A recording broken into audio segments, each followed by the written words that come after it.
A man has been arrested after the fatal stabbings of two patients at a psychiatric hospital in Melbourne last night. Police are now seeking court permission to interview the alleged attacker. Reporter Erin Cassar is outside the Thomas Embling Hospital at Fairfield.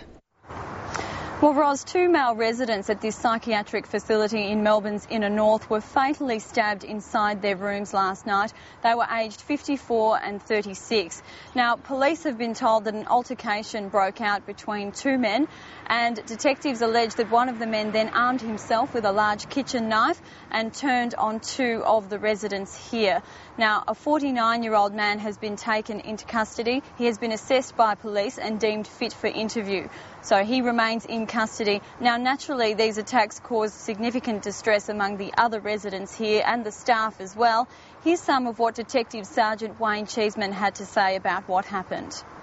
Police were called by the staff after the 49-year-old male came out and approached staff with the knife. Essentially, all the other residents have secured themselves in their room. It's been a large commotion, a lot of screaming, a lot of carrying on.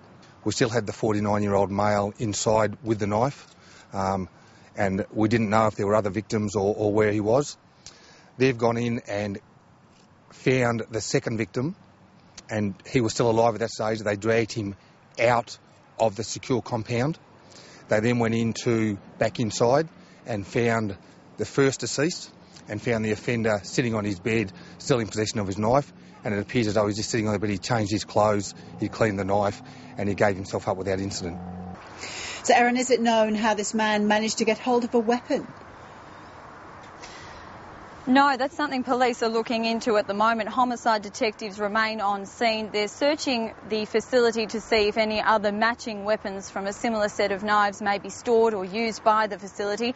It has raised many security questions about this compound. It is primarily used by criminals who are allowed out on day release. Here's some of what the homicide squad said about how the men were known to each other and the relationship they had. I know the roommate and the offender were considered quite friendly. They would often go out on day pass and leave and go fishing together. And what brought on the altercation, we don't know. Now, Erin, there are already calls for a review of the security and also the type of patients treated at this facility.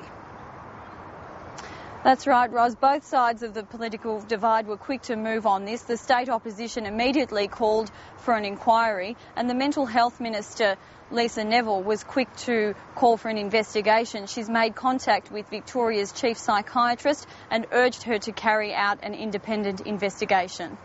Erin, thank you.